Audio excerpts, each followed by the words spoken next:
नमस्कार, हेलो दोस्तों, क्या हाल चाल।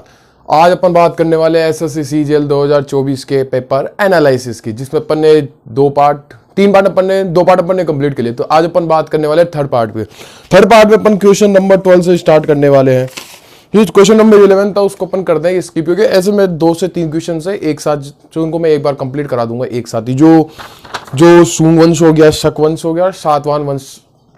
जो सूंग का हो गया, एक हो गया पांडे, शक और सातवान। क्वेश्चन नंबर 11 देखो एक बार आप। तो इनको मैं ना नेक्स्ट लेक्चर में ऐसे 3 से 4 क्वेश्चन हो जाए तो उनके साथ में इसको कंप्लीट करा दूँ, क्योंकि क्या इनका कंटेंट बहुत ज्यादा है, मेरे को टाइम लग रहा है इनको पढ़ने में। तो मैं देखा कि जब तक इनके क्वेश्चन नंबर 12 से अपन स्टार्ट कर लेते हैं, एक को अपन होल्ड लगा देते हैं। क्वेश्चन नंबर 11 को आप लिख दीजिए होल्ड। अब अपन बात करने वाले क्वेश्चन नंबर 12, 13, 14, 15, 16 जितने आज इस क्लास में बनते हैं उतने क्लास में कंप्लीट करवा देंगे। तो चलिए स्टार्ट करें क्लास अपनी।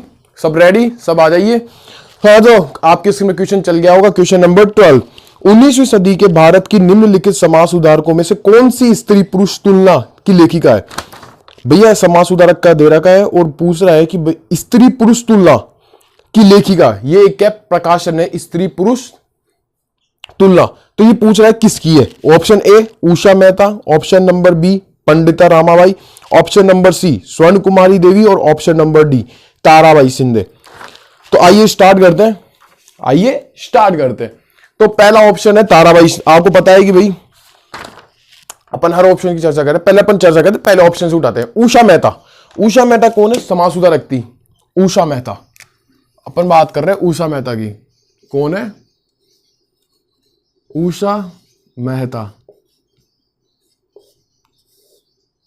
उषा मेहता के बारे में थोड़ी सी बात करते। ये बनाया अपन ने इनको सर्किल नहीं बनाते हैं, बिना सर्किल वाला। सर्किल तो अपने आगे वाले में बनाएंगे। चलिए, बोला भैया उषा मेहता कौन थी। ये जो उषा मेहता थी वो थी गांधीवादी। जो गांधीवादी विचारधारा, यानी बोलते ना गांधीवादी, मतलब एक तरह से गांधी जी को फॉलो करती थी। गांधीवादी विचारधारा से ये थे प्रेरित थी। गांधी जी के जो आदर्श थे उनको ये क्या कर रही थी, फॉलो। तो ये जो उषा मेहता जी, पहली लाइन निकल के आती प्रमुख गांधीवादियों में से एक। पहली लाइन निकल के आती प्रमुख गांधीवादियों में से एक। भैया यार क्या लिखवा रहे हो आप यार, रुको। प्रमुख गांधीवादियों में से एक। जो गांधीवादी थे ना उनमें से एक क्या थी, ये थी उषा मेहता। मतलब जितने भी गांधी जी की तो आदर्श है उनको ये क्या कर रही थी, फॉलो कर रही थी। मेन बात निकल गई थी उषा मेहता की एक ही मेन बात है भैया। बात है 14 अगस्त 1942 को क्या चल रहा है, भारत छोड़ो आंदोलन स्टार्ट हो रहा है। बात है 14 अगस्त की, 14 अगस्त 1942 की। यहां पे क्या चल रहा है, इस टाइम चल रहा है भारत छोड़ो आंदोलन। भारत छोड़ो आंदोलन। मतलब भैया अब इन्होंने क्या किया, इन्होंने अपने सहयोगियों के साथ मिलकर इस भारत छोड़ो आंदोलन में इन्होंने अपने सहयोगियों के साथ मिलकर गुप्त कांग्रेस रेडियो की स्थापना करी। इन्होंने अपने सहयोगियों के साथ मिलकर सहयोगियों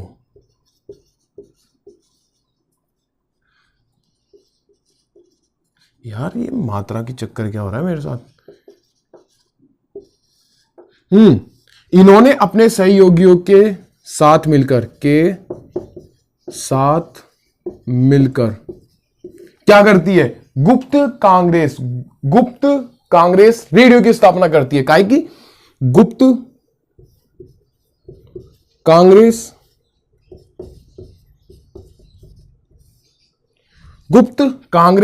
रेडियो।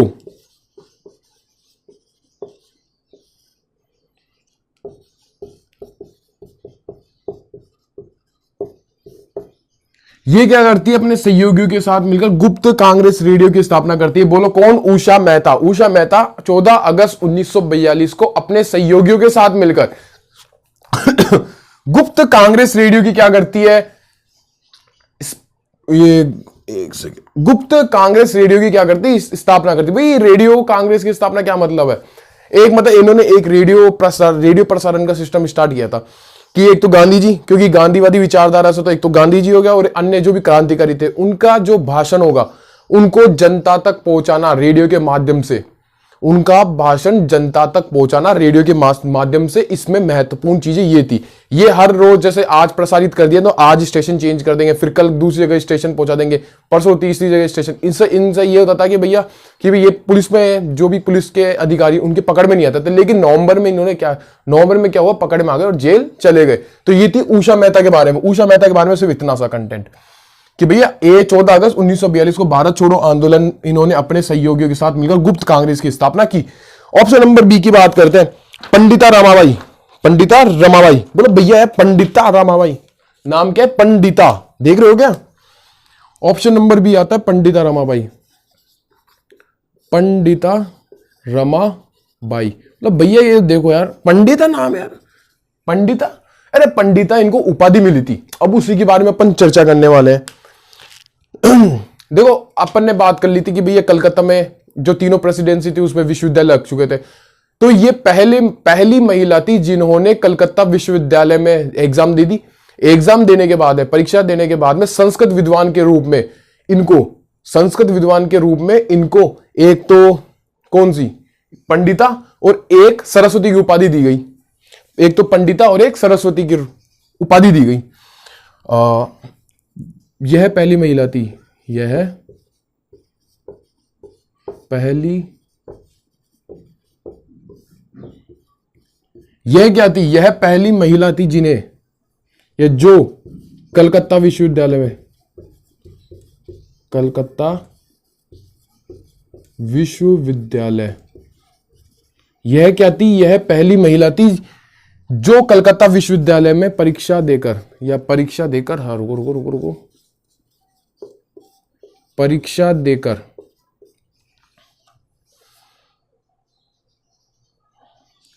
यह पहली महिला थी जो कलकत्ता विश्वविद्यालय में परीक्षा देकर विद्वान के रूप में, संस्कृत विद्वान, संस्कृत विद्वान के रूप में इनको काय की, एक तो पंडिता, काय की, एक तो पंडिता और सरस्वती की उपाधि प्रदान की गई, और पंडिता हो गया और एक सरस्वती, पंडिता और सरस्वती की उपाधि प्रदान की गई, की उपाधि प्रदान की गई, यह इनको उपाधि प्रदान की गई थी, यह दी गई थी। अपन पढ़ रहे पंडिता रमाबाई। पंडिता रमाबाई में बोला गया कि भैया ये पहली महिला थी जिनको कलकत्ता विश्वविद्यालय में परीक्षा देने के बाद में संस्कृत विद्वान के रूप में क्या, एक तो पंडिता और एक सरस्वती की उपाधि क्या थी, प्रदान की गई या दी गई। तो ये थे दोनों, उषा मेहता, पंडिता रमाबाई के बारे में अपन ने पढ़ लिया। उषा मेहता में 14 अगस्त 1942 को भारत छोड़ो आंदोलन में अपने सहयोगियों के साथ मिलकर गुप्त कांग्रेस रेडियो की स्थापना करते। क्यों करी भैया? क्योंकि प्रमुख ये गांधीवादी में से एक थी, और यानी गांधी जी की विचारधारा को क्या कर रही थी, फॉलो कर रही थी। बोला भैया गांधी जी की विचारधारा को फॉलो कर रही है, तो ये कैसा करेगी? एक तो गांधी जी के जो भाषण हो गया वो, और अन्य क्रांतिकारी के भाषण को क्या करेगी, रेडियो के माध्यम से हर जनता के पास में पहुंचाएगी। ये इनका मेन काम था। तो अपने दोनों कंप्लीट, फटाफट स्क्रीनशॉट लो। अब अपन बात करेंगे नेक्स्ट की।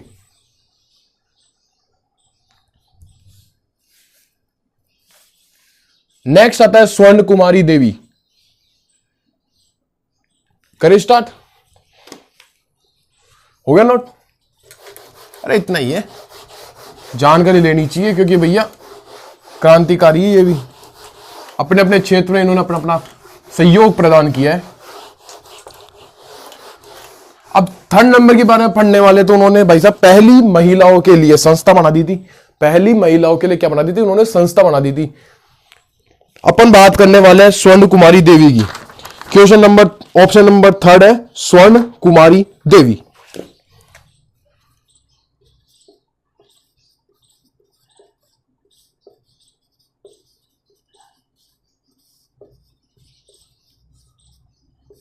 स्वर्ण कुमारी देवी की बात करते हैं।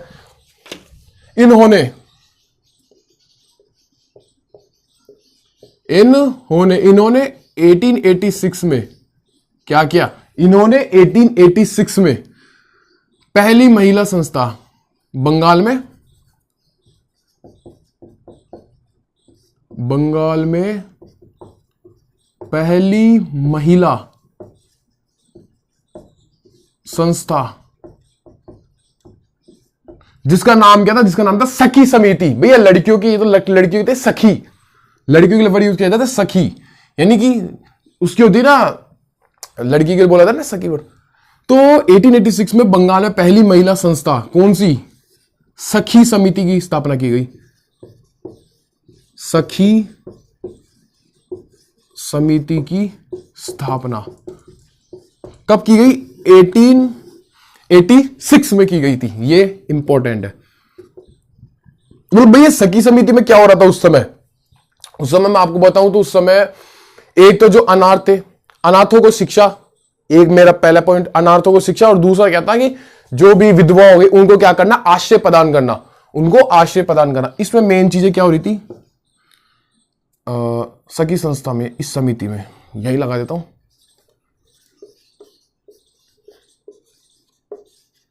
इस समिति में क्या क्या चीजें हो रही थी, इस समिति में क्या हो रहा था, इस समिति में हो रहा था भैया एक तो अनाथों को शिक्षा, अनाथों को शिक्षा हो गई, व विधवाओं को आश्रय प्रदान करना, व विधवाओं को क्या देना, आश्रय। अरे यार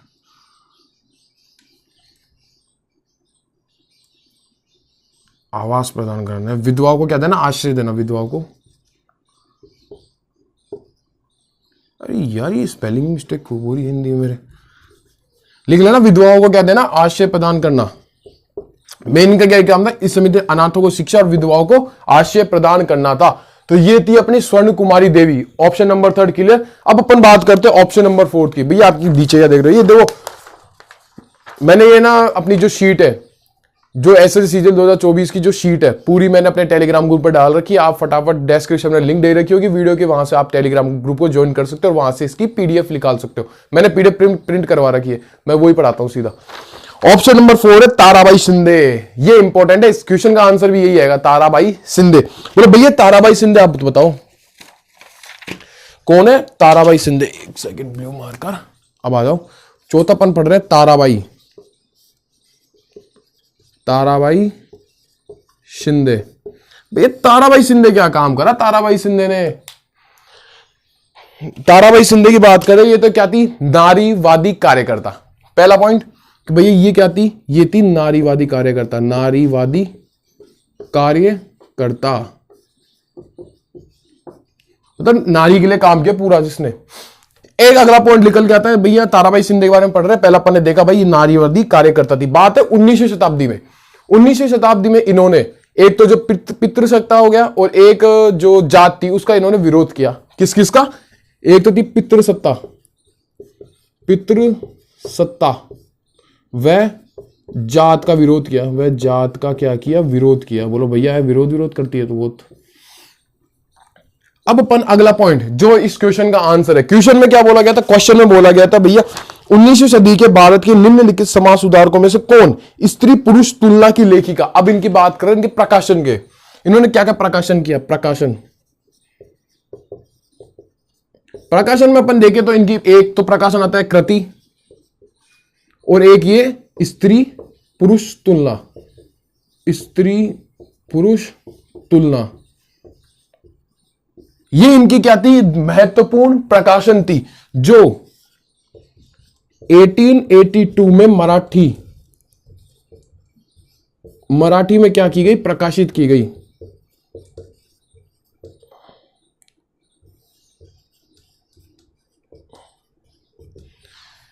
इनके प्रकाशन भाई अपन ने देखा, ताराबाई शिंदे पहला नारीवादी कार्यकर्ता है, दूसरा पितृसत्ता व जाति का क्या कर रही थी, विरोध करती थी। इनके प्रकाशन के बारे में बात करें, एक तो हो गई कृति और एक हो गई स्त्री पुरुष तुलना। इन दोनों को 1882 में मराठी में प्रकाशित किया गया। तो ये थे अपने क्वेश्चन नंबर 12 हो गया। क्वेश्चन नंबर 12 इसका आंसर आएगा option number D, Tarabai Shinde. अब अपन बात करते हैं भैया 13 क्वेश्चन नंबर 13 जो आपकी स्क्रीन पे चल गया होगा, देखिए फटाफट। भारत के निम्नलिखित में स्वतंत्र सेनानी में कौन द इंडियन स्ट्रगल पुस्तक के लेखक है? यार ये तो सीधा सीधा क्वेश्चन है, ये तो सीधा सीधा क्वेश्चन है। जो ऐसे मैंने CHSL का एनालिसिस करवाया था उसमें आया था, एज इट इज मैंने करवाया था, ऑप्शंस में एनालिसिस कराया था ना, तो वहां से सीधा क्वेश्चन पूछा है। ऑप्शन नंबर ए बोल रहा है Subhash Chandra Bose, option number B Vallabh Bhai Patel, option number C या option number third Motilal Nehru, option number fourth Mahatma Gandhi. आपको बता अपन ऑप्शंस की चर्चा करें तो पहले लेके आता है सुभाष चंद्र बोस, बॉस साहब पहले लेके आएंगे सुभाष चंद्र बोस, इसका स्क्रीनशॉट लो फटाफट। अब अपन बात करने वाले हैं सुभाष चंद्र बोस की। बॉस साहब इनको बोलेंगे अपन बॉस साहब, बॉस बोलेंगे उससे भैया बॉस ही है। सुभाष चंद्र बोस क्या है? बॉस। अरे टेलीग्राम ग्रुप ज्वाइन करो फटाफट, और क्या है मैक्सिमम लोग ज्वाइन कर चुके हैं, वहां से PDF उठाओ, डेली करंट अफेयर के क्वेश्चन डाल रहा हूं। और अब संडे टू संडे जो नेक्स्ट संडे आएगा उससे एक क्विज स्टार्ट करने वाला हूं। टॉप 5 क्वेश्चन आएंगे मॉडर्न, इसके मॉडर्न हिस्ट्री जो अपने टॉपिक चल रहा है ना उससे रिलेटेड टॉप 5 क्वेश्चन आएंगे। क्वेश्चन होंगे तगड़े वाले, चाहे कोई सी भी एग्जाम में आएगा, एग्जाम से रिपीटेड क्वेश्चन होंगे और होंगे क्वेश्चन का लेवल होगा भैया। जो भी इसका कमेंट बॉक्स ऑन कर दिया जाएगा संडे को, जो भी इसके क्वेश्चन का आंसर देगा उसके मंडे को टेलीग्राम ग्रुप पे चैट बंद कर दी जाएगी और फिर उसके नाम टेलीग्राम ग्रुप पे डाले रखेंगे। भैया ये टॉपर थे, टॉप 15 टॉपर्स को हम सिलेक्ट करने वाले हैं, उसके उनके नाम लगे रहेंगे, उनको हम कॉन्ग्रेचुलेशंस देने वाले हैं। तो भैया फटाफट जुड़ो, इसका आप भी क्या बनो भागीदारी। अब अपन बात करते हैं, चलो छोड़ो जाने दो, अब अपन बात करते हैं क्वेश्चन नंबर 13 यानी कि सुभाष चंद्र बोस। ऑप्शन नंबर 1 की अपन बात करते हैं बॉस साहब, कौन सी बात कर रहे हैं अपन? बात कर रहे हैं सुभाष चंद्र बोस। सुभाष चंद्र बोस के बारे में देखते हैं भैया। सुभाष चंद्र बोस के लिए पहला क्वेश्चन आता है इनके राजनीतिक गुरु, इनके रिलेटेड जितने भी क्वेश्चंस है उनके बारे में चर्चा करने वाले हैं। पहला इनका आता है राजनीतिक गुरु, इनके बात करने वाले राजनीतिक गुरु के। राजनीतिक गुरु कौन थे इनके? वो राजनीतिक गुरु पता है किसी को? हाँ हाँ बोलो बोलो बोलो, आ रहा है आपकी जबान पे, नाम निकल रहा नहीं है क्या? हाँ आया क्या? CR दास, CR दास बोलो भैया यार, CR दास याद आ गया। हाँ भाई भैया CR दास का पूरा नाम क्या था? चित्तरंजन दास, चित्तरंजन दास।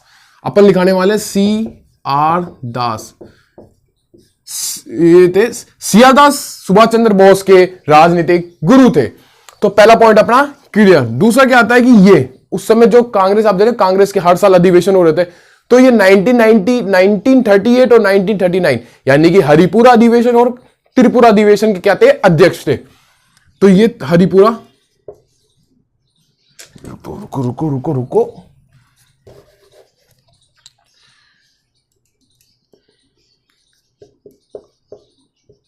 अरे यार, कांग्रेस के हरिपुरा कब हुआ था? हरिपुरा होता 1938 में, वह त्रिपुरा, हरिपुरा व त्रिपुरा अधिवेशन। अब ये कब हुआ था? इसके 1 साल बाद हुआ था 1939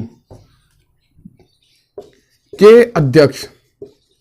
लेकिन भैया एक खेल हो गया था। बोले भैया खेल कैसे हुआ? जो त्रिपुरा अधिवेशन था उनमें होता है खेल। बोले भैया खेल क्या हुआ था? खेल समझाओ आप। तो बात करते हैं अपन त्रिपुरा अधिवेशन की, बात करते हैं त्रिपुरा अधिवेशन की। आइए भाई साहब सारे के सारे तो त्रिपुरा अधिवेशन में चलते हैं फटाफट। अब अपन प्रेजेंट टाइम पे पहुंच चुके हैं 1939 में। भैया फील करो 1939 में आ गए अपन आ गए 1939 में। उस समय गांधी जी सब है, सुभाष चंद्र बोस का इलेक्शन है। भैया 2 पार्टियां आती है, 2 जगह 2 जने लड़ते हैं चुनाव, यानी कि 2 प्रतिद्वंदी आते हैं जो चुनाव लड़ते हैं। ये 2 भागीदार पहले में तो लड़ते हैं अपने बॉस साहब यानी कि सुभाष चंद्र बोस। पहले अपने लड़ेंगे पहले बॉस। ये बॉस का मतलब सुभाष चंद्र बोस। और इधर से आएगा पट्टाभी सीतारमैया। कौन? पट्टाभी सीतारमैया। पट्टाभी सीतारमैया। भैया पट्टाभी सीतारमैया इधर है सुभाष चंद्र बोस। दोनों चुनाव लड़ेंगे। लेकिन जो पट्टाभी सीतारमैया इनका फुल सपोर्ट होगा गांधी जी का, यानी कि गांधी जी इनको सपोर्ट कर रहे होंगे। गांधी जी क्या कर रहे हैं? इनको सपोर्ट। गांधी जी क्या दे रहे हैं? गांधी जी अपना पूरा सपोर्ट दे रहे हैं किसको? पट्टाभी सीतारमैया को। लेकिन फिर भी क्या होता है? खेल। भैया बोलो खेल तो बताओ। बॉस साहब चुनाव जीतते, अपने अपने बॉस जीतेंगे क्या चुनाव, पट्टा भी सीतारामैया क्या होते चुनाव हारते, बॉस साहब जीतेंगे चुनाव और पट्टा भी सीतारामैया चुनाव हार जाते हैं। लेकिन बॉस साहब को जीतने के बाद पता चलता है कि भैया गांधी जी थे, वो पट्टा भी सीतारामैया को अध्यक्ष बनाना चाहते थे, वो मेरे को नहीं बनाना चाहते थे। तो वो ये क्या करते हैं कि अपना इस्तीफा देते हैं, यहां से ये देंगे इस्तीफा, भैया इस्तीफा दे दिए तो कहां जाएंगे, इस्तीफा देके ये निकल जाएंगे बंगाल, इस्तीफा देंगे, इस्तीफा देकर निकल जाएंगे बंगाल, मतलब भैया बंगाल गए। बॉस साहब थे, पट्टा भी सीतारामैया थे, चुनाव होता है, गांधी सपोर्ट कर रहे थे पट्टा भी सीतारामैया को, बोलो बहुत बढ़िया बात है भैया। अब जो लेकिन चुनाव को रिजल्ट आया तो उनको बॉस साहब क्या है चुनाव जीतते, पट्टा भी सीतारामैया चुनाव हारते हैं। जैसे सुभाष चंद्र बोस को पता लगा कि भैया पट्टा भी सीतारामैया को गांधी सपोर्ट कर रहे थे, वो चाहते थे कि भैया ये अध्यक्ष बने, मैं अध्यक्ष ना बनूं, तो ये ऐसा करता है अपना इस्तीफा देते, इस्तीफा देकर निकल जाएंगे बंगाल और बंगाल में जाके कर देंगे फॉरवर्ड ब्लॉक की स्थापना, फॉरवर्ड ब्लॉक की स्थापना।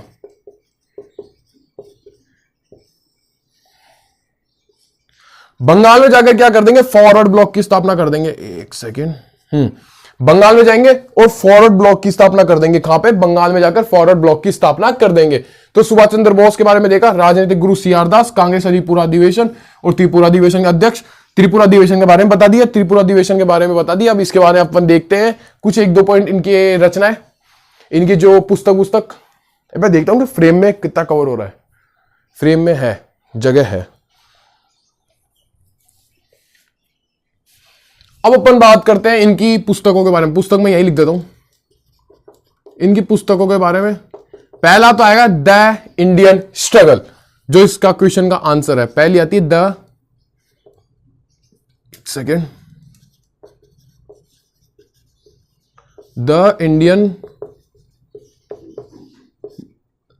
इंडियन स्ट्रगल, इनकी पहली पुस्तक। अब ऑप्शन क्वेश्चन नंबर दूसरा, अरे यार क्या क्वेश्चन है, एक और पुस्तक है इनकी, पुस्तक नंबर सेकंड। पहली पुस्तक देख ली द इंडियन स्ट्रगल।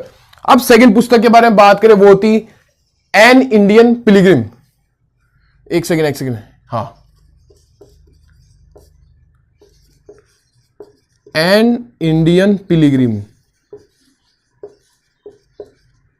ये इनकी सेकंड पुस्तक। भैया दो पुस्तक सुभाष चंद्र बोस की, द इंडियन, ये देखो पहली पुस्तक कौन सी थी, पहली पुस्तक थी द इंडियन स्ट्रगल, बहुत बढ़िया बात है। सेकंड थी एन इंडियन पिलग्रिम, इनकी सेकंड पुस्तक थी। सुभाष चंद्र बोस के बारे में अपन ने कंप्लीट कर लिया, फटाफट स्क्रीनशॉट लो इसका। फिर अपन बात करते हैं नेक्स्ट की। नेक्स्ट कौन सा है, नेक्स्ट अपने वल्लभ भाई पटेल, सरदार वल्लभ भाई पटेल के बारे में अपन चर्चा करने वाले हैं, फटाफट नोट कर लीजिए।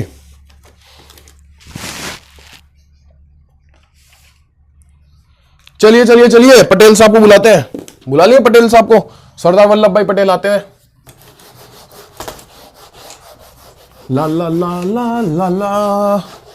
वो बताओ आप सबके क्या हालचाल। यार कमेंट करना बंद कर दिया आजकल, वीडियो में कमेंट नहीं आ रहे, कमेंट तो करो यार, मोटिवेशन बढ़ता है कमेंट करते हो तो।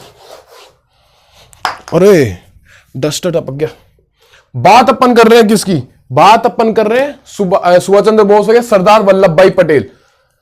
सरदार नहीं लगाऊंगा, मैं लगाऊंगा वल्लभ भाई पटेल। पहले वल्लभ भाई पटेल, अपन बात करने वाले वल्लभ भाई पटेल। भैया यार सरदार क्यों नहीं लगा, भैया सरदार मैं लगाऊंगा, टाइम आएगा सरदार लगाने का भी, इसी में लगाएंगे सरदार भी। तो वल्लभ भाई पटेल का जन्म मानते हैं 31 अक्टूबर, इधर 31 अक्टूबर को गुजरात में इनका क्या होता है, जन्म होता है। 31 अक्टूबर को जन्म हुआ। अब आप जानते हो कि जो सरदार वल्लभ भाई पटेल थे, जैसे अंग्रेजों ने भारत को आजाद किया, भारत क्या था, एक अलग अलग रियासत में बटा हुआ था, तो इनको प्रभार सौंपा गया, या ये मान लो कि ये खुद बाहर निकल गए, बोलते भैया मैं करूंगा केंद्रीकरण, केंद्रीकरण सारी रियासतों को जोड़कर एक बड़ी कंट्री बनाना, यानी कि मैं करूंगा इनका केंद्रीकरण। तो इन्होंने अलग अलग जो रियासतें मिल नहीं रही थी उनको भी मिला दिया था। अपन बात करने वाले 1948 के ऑपरेशन पोलो के द्वारा मिलाया गया हैदराबाद, वो भी अपन इसमें बात करेंगे। तो इसी कारण 31 अक्टूबर को मनाया जाता है राष्ट्रीय एकता दिवस। इनके बर्थडे वाले दिन मनाया जाता है क्या, राष्ट्रीय एकता दिवस, राष्ट्रीय एकता दिवस। लो भैया बहुत बढ़िया। अब की बार जो दीपावली हुई 31 अक्टूबर की, इनके बर्थडे के दिन है, राष्ट्रीय एकता दिवस आने वाला है। चलो बात हो गई इनके बर्थडे की। अब इनको बोलते हैं लौह पुरुष भी बोलते हैं, आयरन मैन ऑफ इंडिया, लौह पुरुष, बता दिया क्या रीजन था, रियासतों को मिलाया था, जो रियासतें नहीं मिल रही थी उनको भी फिर भी मिला दिया था। चलो ये हो गया, लोह पुरुष भी करवा दिया। अब बात करते हैं इनके एक संग्रह की, संघर्ष। अब बात करते हैं इनके एक संघर्ष की। बात है 1918 का खेड़ा संघर्ष। खेड़ा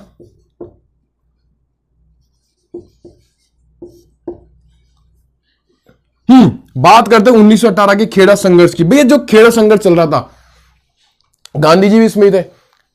अब जो अपन गांधी जी पढ़ेंगे ना, गांधी जी में उनके जो आंदोलन, उसमें खेड़ा संघर्ष आने वाला है, तो कोई ना। 1918 में होता है खेड़ा संघर्ष, गुजरात में हो रहा है। भैया जैसे खेड़ा संघर्ष चालू हुआ तो वहां पे इन्होंने भागी, बोलते ना, पार्टिसिपेट किया संघर्ष में, और वहां उसके खिलाफ लड़े और वहां पे उस संघर्ष को जीता। और वहां की जो महिलाएं थी, महिलाओं ने इनको, किनको, सरदार वल्लभ भाई पटेल को, महिलाओं ने इनको सरदार की उपाधि दे दी भैया।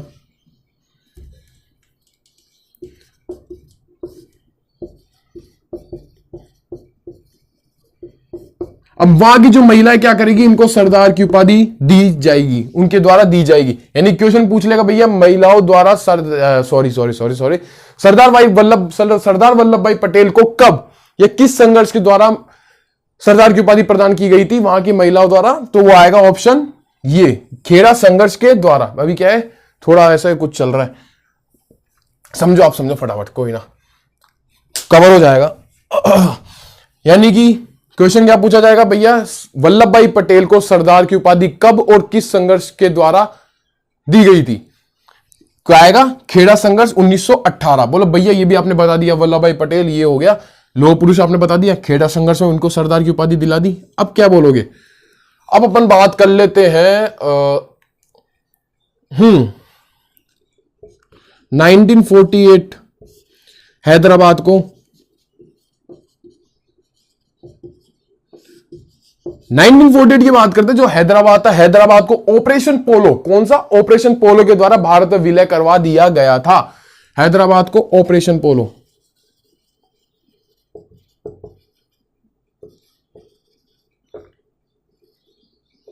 ऑपरेशन पोलो के द्वारा भारत में विलय, ये लो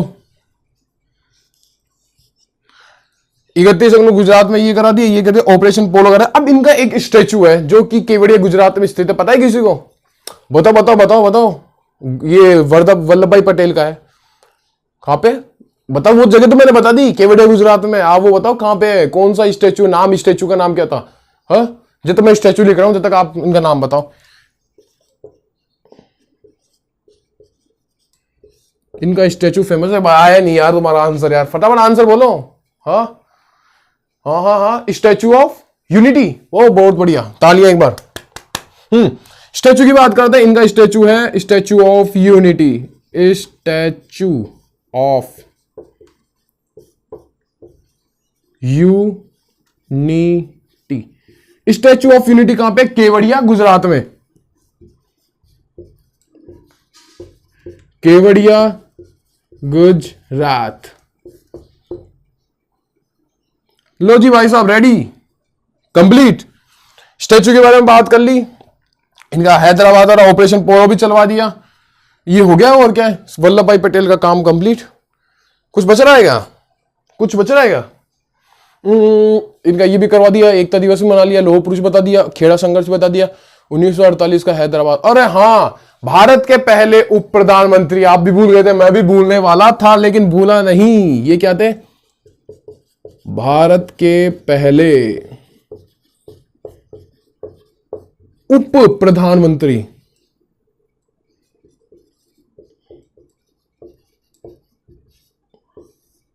अब क्या, धीरे धीरे हिंदी सुधरती जा रही है, जो बात रही थी वो धीरे धीरे सेट होती जा रही है भाई। अब गलती कम में हो रही है, बहुत रेयर केस में गलतियां हो रही है, धीरे धीरे आदत सही हो जाती है ना। पहले बहुत ज्यादा गलती हो रही थी, अब गलतियां सही होती जा रही है, अब कोई दिक्कत नहीं है। तो भारत के पहले उप प्रधानमंत्री कौन? अपने वल्लभ भाई पटेल। ये लो, पहला 1 2 3 4 5 6 पॉइंट आपको मैं लिखवा दिया वल्लभ भाई पटेल में से, कोई दिक्कत नहीं है। अब अपन बात करते हैं नेक्स्ट, करें स्टार्ट। नेक्स्ट ऑप्शन है मोतीलाल नेहरू। मोतीलाल नेहरू स्वराज पार्टी के संस्थापक। मोतीलाल नेहरू के बारे में कम ही जानकारी है, लेकिन जानकारी अच्छी है। मोती चाचा के बारे में बात करते हैं, जो पंडित जवाहरलाल नेहरू के फादर थे। कौन? मोतीलाल नेहरू। कौन? मोतीलाल नेहरू क्या थे? पंडित जवाहरलाल नेहरू के फादर। बात करते हैं मोतीलाल नेहरू की। मोतीलाल नेहरू, लो जी भाई साहब, मोतीलाल नेहरू कौन थे? कौन थे क्या? स्वराज पार्टी के संस्थापक। मेन क्वेश्चन पे बात कर रहे हैं अपन। स्वराज पार्टी के संस्थापक। भैया स्वराज पार्टी थी, उनके संस्थापक कौन थे? मोतीलाल नेहरू। इन्होंने 1928 में 1928 में एक संविधान का ब्लूप्रिंट प्रस्तुत किया। इन्होंने 1928 को एक संविधान का ब्लूप्रिंट बना, एक छोटा संविधान, मिनी कॉन्स्टिट्यूशन बनाया। 1928 को एक छोटा संविधान।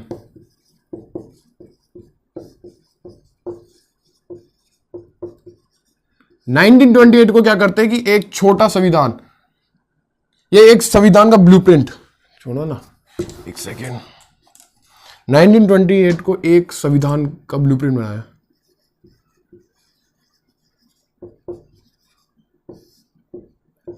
संविधान का ब्लूप्रिंट।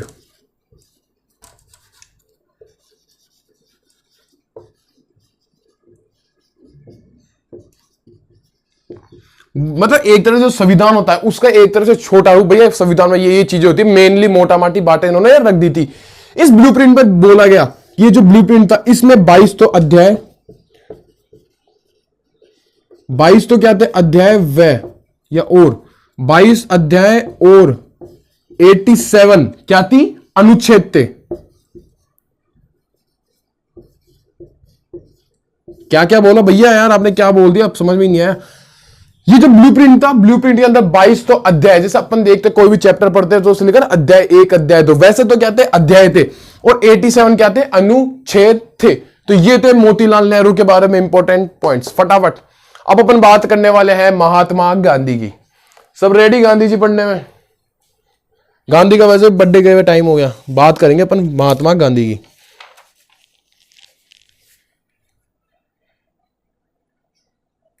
फाइव तक काउंट, 1 2 3 4 एंड 5। चलिए स्टार्ट करते हैं। महात्मा गांधी बापू जी। महात्मा गांधी का कंटेंट बहुत बढ़िया है, कंटेंट मिलेगा आपको बढ़िया, कंटेंट अच्छा है महात्मा गांधी का। अब अपन बात करने वाले हैं महात्मा गांधी की।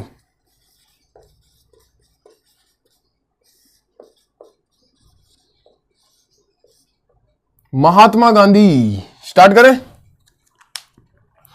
जो महात्मा गांधी का जो जन्म होता है वो आप सब जानते हैं, 2 अक्टूबर को मनाया गया था। जो गांधी दिवस मनाया जाता है, गांधी जयंती, 2 अक्टूबर को गुजरात के पोरबंदर में इनका जन्म होता है। महात्मा गांधी की बात करें, 2 अक्टूबर को गुजरात के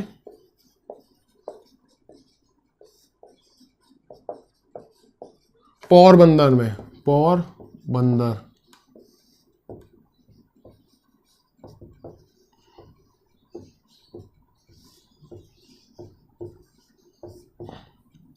अब ये 2 अक्टूबर को अपन क्या मनाते हैं? 2 अक्टूबर को अपन मनाते हैं गांधी जयंती।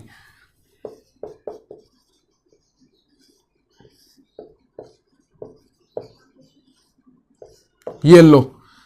अब अपन बात करते हैं इनके प्रमुख आंदोलन के बारे में। आंदोलन को लिखता हूं मैं ग्रीन से, प्रमुख आंदोलन।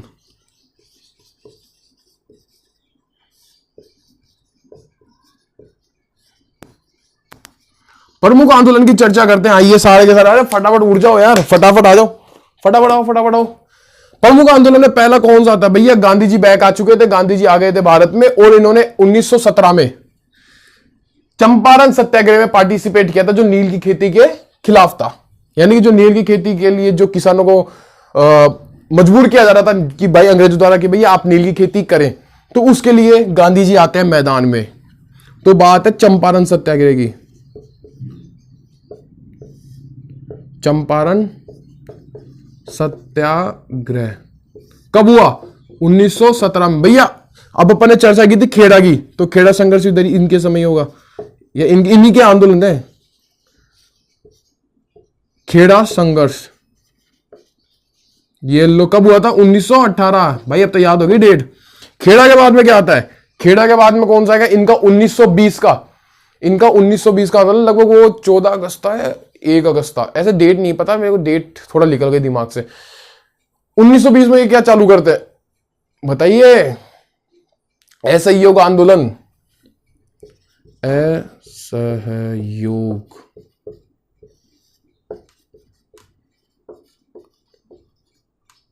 असहयोग आंदोलन स्टार्ट होता है कब? 1920 में। लो भैया बहुत बढ़िया। और एक और इनका फेमस है सविनय अवज्ञा आंदोलन, जिसको अपन बोलते हैं दांडी मार्च। वो 12 मार्च 1930 से स्टार्ट होता है। अपन देखते हैं अब सविनय अवज्ञा कि भैया इन्होंने दांडी जाकर वहां पे नमक बनाने का कानून तोड़ा था। सविनय अवज्ञा आंदोलन कब? 1930। डेट क्या है इसकी? 12 मार्च। ये भी कंप्लीट। और एक तरह का भारत छोड़ो आंदोलन और आए थे, ये मेन अपन बात कर रहे हैं, भारत छोड़ो आंदोलन। लो भाई साहब इनके प्रमुख आंदोलन हो गए फटाफट। इसका इनकी स्क्रीनशॉट ले लो फटाफट। ऐसा करो, एक लाइन और लिखा सकते, इधर जगह बहुत है। एक अब अगली नेक्स्ट अपन बात करते हैं 1930। 1930 में इनको एक पुरस्कार प्रदान किया गया था, the time magazine of the year. The time magazine of the year इनको पुरस्कार प्रदान किया 1930 में। 1930 में इनको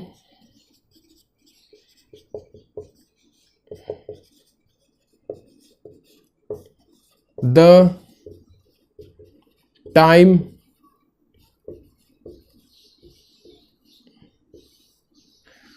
मैगजीन ऑफ द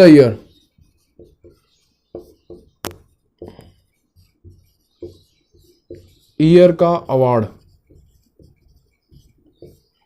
प्रदान किया गया।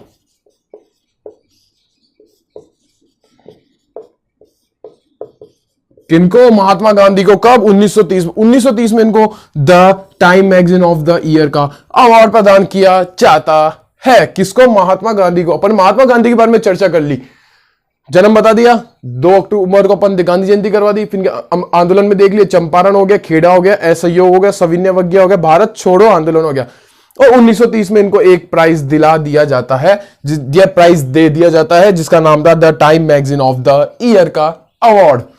तो फटाफट स्क्रीनशॉट लो इसका, अपन बात करते हैं आगे क्योंकि रफ होगा एक बार और।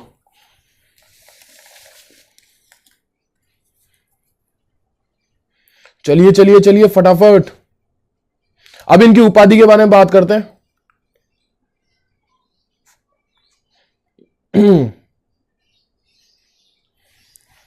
मैग होता है ना।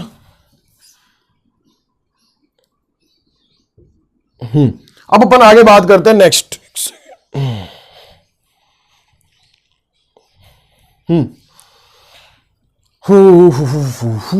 अब इनके पहले उपाधि देख लेते हैं, उपाधि के बाद में इनके जो प्रमुख पुस्तक, ये पत्र वो देख लेते हैं। इनके प्रमुख पुस्तकों के बारे में बात करते हैं।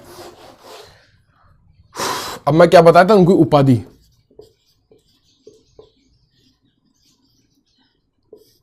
इनकी प्रमुख 3 उपाधियों के बारे में बात करते हैं। 3 उपाधि आएगी जिसमें अपन स्टडी करते हैं। चलिए आइए।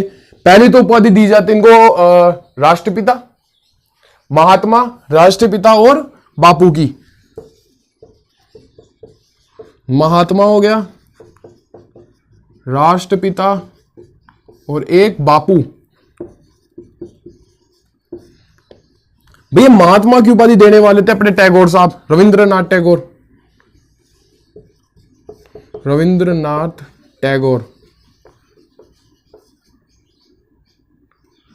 टैगोर ने इनको क्या दी थी? रविंद्रनाथ टैगोर ने इनको महात्मा की उपाधि प्रदान की थी। राष्ट्रपिता था। और बापू की उपाधि 1944 में बोस ने दी थी, अपने सुभाष चंद्र बोस ने। ये पूछ रहे थे उपाधि, इनको उपाधि किसने दी? महात्मा की उपाधि देते रविंद्रनाथ टैगोर, राष्ट्रपिता को दे ही रखी है। और बापू की उपाधि देने वाले थे 1944 में, शायद 9 जुलाई 1944 में देते हैं बापू को उपाधि। कौन? सुभाष चंद्र बोस। तो ये अपने उपाधि का काम खत्म। अब इनके बात करते हैं इनकी पुस्तकों के बारे में। इनकी पुस्तक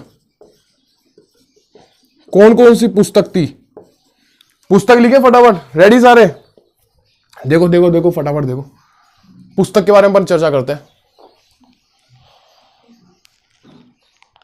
इनकी पहली पुस्तक निकल के आती है सत्य के साथ मेरे प्रयोग। किसके साथ? सत्य के साथ मेरे प्रयोग। सत्य के साथ मेरे प्रयोग। और दूसरी पुस्तक की बारे बात करें वो थी हिंद स्वराज।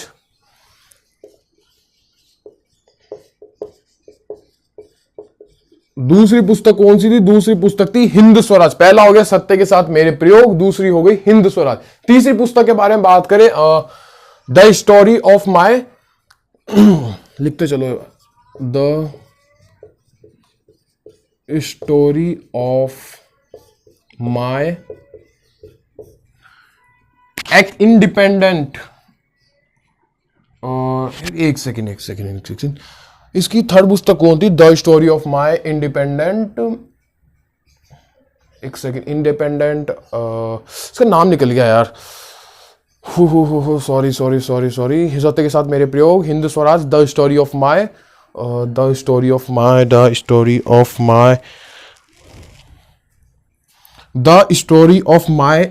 वो प्रयोग करते हैं ना अपन, हाँ, experiment, the story of my experiment.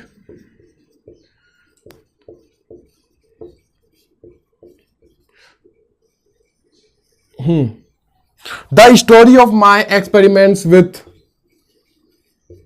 Truth.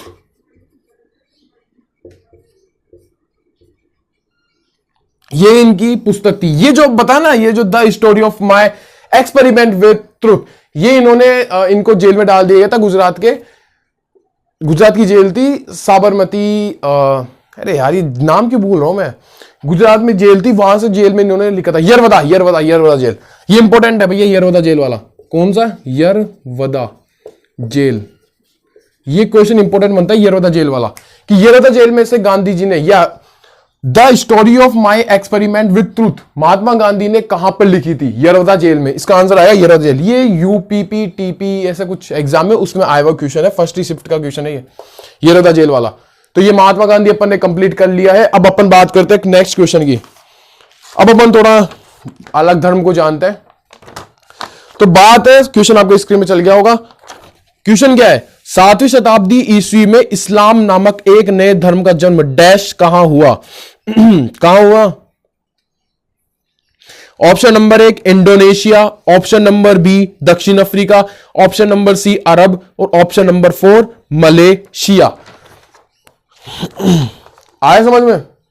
ये पूछ रहे हो इस्लाम नामक जो धर्म था उसकी स्थापना कब और कहां पे की गई थी। कुल मिला के बात ही है। तो अपन बात करते हैं इस्लाम धर्म की। आइए स्टार्ट करते हैं।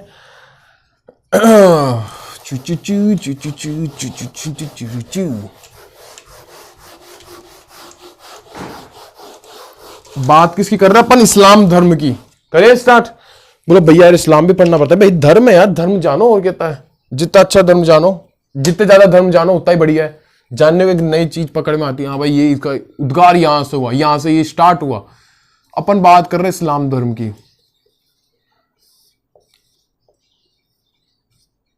इस्लाम धर्म की, इस्लाम धर्म में मेनली बात करते हैं भैया इसका स्थापना कब और कहां की गई। बात है 610 ईस्वी में। 610 ईस्वी में जगह है मक्का। मक्का में इसकी स्थापना मानी जाती है। कहां पे? मक्का में। किसकी? इस्लाम धर्म की। ये क्वेश्चन यही है, इस्लाम धर्म की स्थापना 610 ईस्वी में मक्का में मानी जाती है। अब ऑप्शन आपने देखे देगा। इंडोनेशिया, इंडोनेशिया कैसे होगा? साउथ अफ्रीका, अरब आएगा इसका आंसर। ऑप्शन नंबर 3 इसका आंसर। मलेशिया कैसे हो जाएगा यार? आप भी तो सोचो। ये तो सारे एक, इधर साउथ अफ्रीका नीचे वाले इधर वाले में आ गया। यहां अपना भारत है, ये अपना भारत, साउथ अफ्रीका यहां पे, और मलेशिया वाला इधर इस वाले एरिया में आता है। इधर थोड़ी ना आएगा। अपन अब बात करते हैं इस्लाम धर्म के 3 पवित्र स्थानों के बारे में। इस्लाम धर्म पढ़ ही रहे हैं तो अपन थोड़ा सा इसके बारे में और डिटेल से चर्चा कर लेना, ठीक बात है।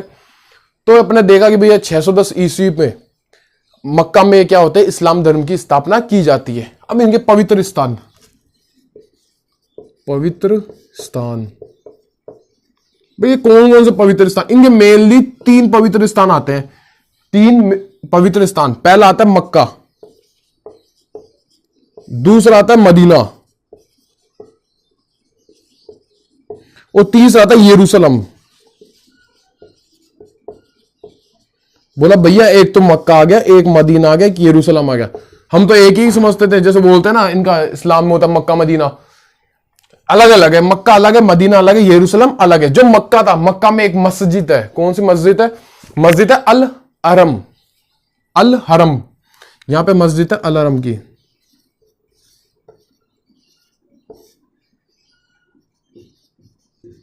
अल हरम की। अब जो मदीना है, मदीना में ना पैगंबर साहब इनके जो बोलते ना भैया हमारे पैगंबर थे, तो मदीना में पैगंबर साहब की मस्जिद है। मदीना में कौन सी है? पैगंबर साहब की क्या है? मस्जिद है, पैगंबर की मस्जिद। और जो थर्ड बात करें यरूशलेम, भैया यरूशलेम में क्या है? यरूशलेम में क्या है? अल अक्सा की मस्जिद है, अल अक्सा की मस्जिद है, अल अक्सा की मस्जिद है। अपन ने बात करी मक्का, मक्का की होती है अल हरम, मदीना पैगंबर की मस्जिद है, और यरूशलेम में क्या है? अल अक्सा की क्या है? मस्जिद है। तो ये था इस्लाम धर्म के बारे में थोड़ी सी जानकारी ले भाई, लेनी चाहिए ना, क्या दिक्कत है? लेनी चाहिए, क्या दिक्कत है? अब अपन बात करते हैं, ये अक्सा नहीं अक्सा है, अल अक्सा। ये थी अपन ने बात कर ली इस्लाम धर्म की। Question number 12 clear, question number 13 clear, question number 14 clear. अब अपन बात करते हैं क्वेश्चन नंबर 15 की। निम्नलिखित में से, क्वेश्चन आपके स्क्रीन पे चल गया होगा, निम्नलिखित में से कौन सी पुस्तक अपने संबंधित लेखन के साथ गलत रूप से युग्मित है? क्या क्या क्या देखिए, ऑप्शन नंबर ए, मतलब गलत पुस्तक का पता लगाना है। अपन ने बात करी महात्मा गांधी की। महात्मा गांधी की मैंने आपको भी जस्ट 3 पुस्तक लिखवाई है। कौन कौन सी? हिंद स्वराज लिखवा दी, सेकंड नंबर की लिखवाई थी। पहली कौन सी लिखवाई थी? बोलो बोलो बोलो। सत्य के साथ मेरे प्रयोग, सेकंड हिंद स्वराज, और थर्ड वो येरवडा जेल के द्वारा, येरवडा जेल में लिखी थी। कौन सी? माई स्टोरी या द स्टोरी ऑफ, कौन सी? Experiment with my truth. सही है। ये तो थी महात्मा गांधी की, तो Mahatma Gandhi option number A, ये तो सही है। ये पूछ रहा गलत कौन सी? गलत टिक करनी है, तो पहला तो सही है ना, हिंद स्वराज महात्मा गांधी द्वारा लिखी गई थी। दूसरा गीतांजलि रविंद्रनाथ टैगोर के द्वारा लिखी थी, बात कर लेंगे रविंद्रनाथ टैगोर की। थर्ड लिखी गई थी, भाई ये भी सही है। थर्ड ऑप्शन लिखते हैं why I am an atheist. Why I am an atheist Bhagat Singh के द्वारा लिखी गई थी, फेमस बुक है उनकी। Why I am an atheist उनकी भगत सिंह की फेमस बुक है, तो इसलिए ये भी आंसर नहीं होगा। चौथा नंबर देखो, सुभाष चंद्र बोस की मैंने आपको 2 लिखवाई थी। इसने लिखा the discovery of India. The discovery of India किसकी है? पंडित जवाहरलाल नेहरू की है। सही है। सुभाष चंद्र बोस की कौन से 2 लिखवाई थी? द इंडियन स्ट्रगल और एक एन इंडियन पिलग्रिम, ये इनकी सुभाष चंद्र बोस की। तो अपन बात कर ले रविंद्रनाथ टैगोर की, रविंद्रनाथ टैगोर साहब की। इसको रफ तो करूं। अब अपन बात करने वाले हैं रविंद्रनाथ टैगोर की।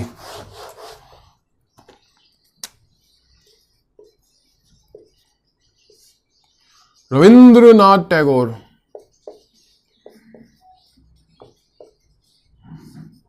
रविंद्रनाथ टैगोर साहब की बात करें, डब्बा बना के करेंगे यार, बॉक्स बना के में बहुत मजा आता है। पहले इनकी पुस्तक के बारे में बात कर लेते हैं। फेमस इनकी पुस्तक कौन सी थी? फेमस पुस्तक कौन सी थी? गीतांजलि।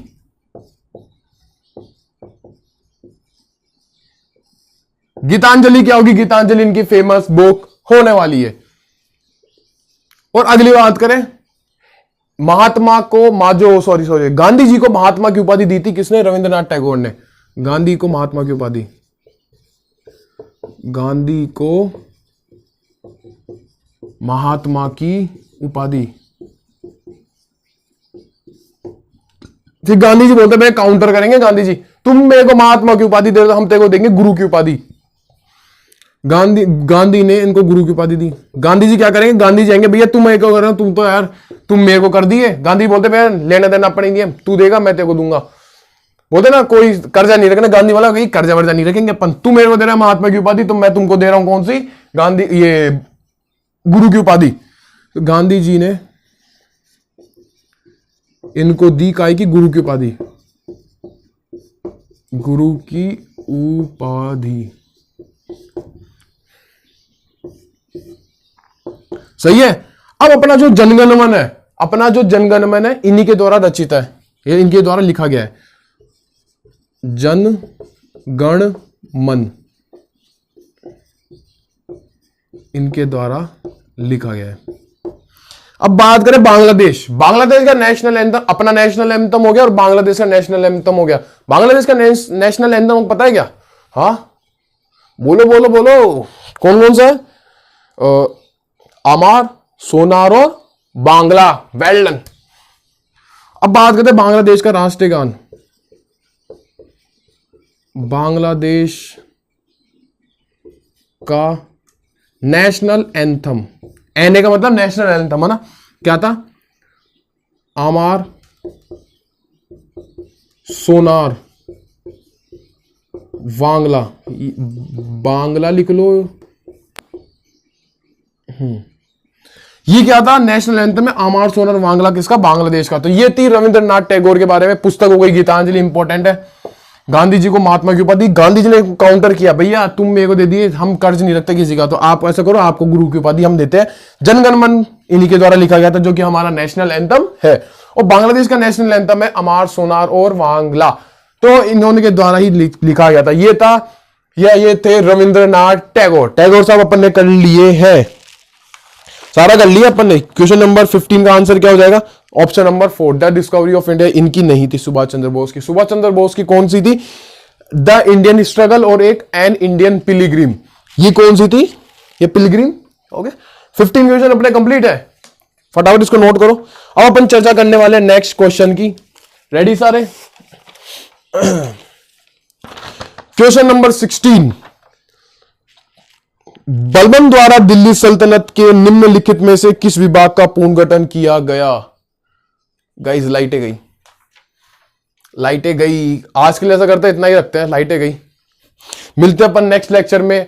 नेक्स्ट लेक्चर में अपन बात करने वाले 1857 की क्रांति, उसकी शुरुआत करने वाले हैं। मिलते हैं अपन नेक्स्ट लेक्चर में। आप सभी अपना ध्यान रखें। जय हिंद, जय भारत, राधे राधे।